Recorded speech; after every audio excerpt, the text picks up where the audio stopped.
Welcome to ConcreteSection. In this video, we'll walk through how the program calculates and displays section properties, essential data that helps you understand the stiffness, capacity, and behavior of your reinforced concrete section. Let's get started. Section Properties tab. In the Stress Results video, we looked at how ConcreteSection calculates stresses and strains for a specific combination of axial load, PU, and bending moments, MUX and MUY. The section properties, on the other hand, are load independent and constant. That means they don't change with applied loads and are always available, even when no loads have been defined and the Stress Results tab is inactive. You can view these values from the Interaction Surface tab, from any of the interaction diagram views, or directly within the Stress Results tab when it's active for added convenience. Key interaction diagram points. The Section Properties tab begins by highlighting key points from the interaction diagram. This tab displays the pure axial capacities, which are the maximum compressive and tensile axial loads the section can resist with no bending.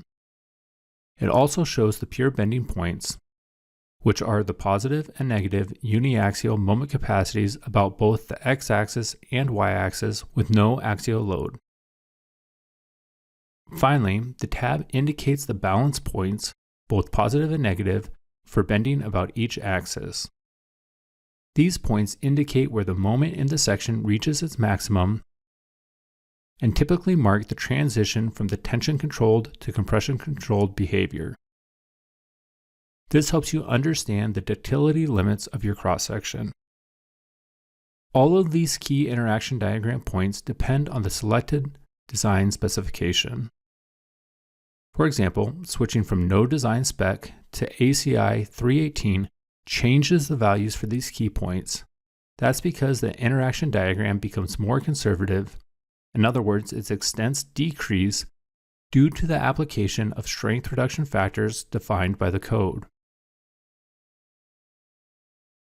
Initial stiffness. Also shown on the Section Properties tab is the initial stiffness of the cross-section. These moments of inertia are calculated at low load levels after cracking has occurred but before the reinforcing steel yields. The stiffness is based on the crack geometry and the behavior of the materials at small strains. The concrete stiffness is determined using the secant modulus at low strain levels, referred to as E initial. Because cracking stiffness depends on which side of the section is in compression, ConcreteSection reports 4 different moment of inertia values: positive and negative bending about the x-axis, with the top or bottom in compression, and positive and negative bending about the y-axis, with the left or the right in compression. For asymmetric cross-sections, these values can differ significantly, capturing how stiffness truly changes with bending direction and orientation. This approach gives you a more realistic estimate of stiffness under surface level loads, reflecting how cracked sections behave under small displacements. Uncracked transformed section properties. The Section Properties tab reports the uncracked transformed properties of the cross-section.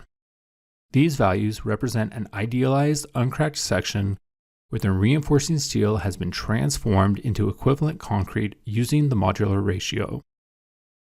This approach simplifies the composite behavior of concrete and steel, making it well suited to surface level analysis where cracking has not yet occurred. In ConcreteSection, the transformed properties are calculated using the initial stiffness, E initial, from the concrete's constitutive model. This provides flexural and axial stiffness values that are consistent with the material behavior defined in the program, rather than using a typical code-based modulus of elasticity. Reported values include geometric and flexural properties such as area, moment of inertia about the x-axis and y-axis, section moduli, the modulus of rupture, and the various cracking moments.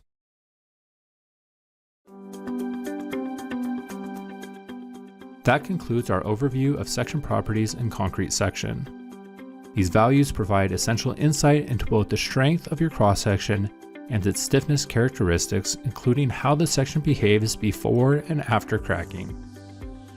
Whether you're reviewing key interaction diagram points, initial stiffness, or uncracked transform properties, this information helps you better understand and evaluate your section's performance. For more details, be sure to check out the user's guide or explore our other training videos. Thanks for watching and have a great day.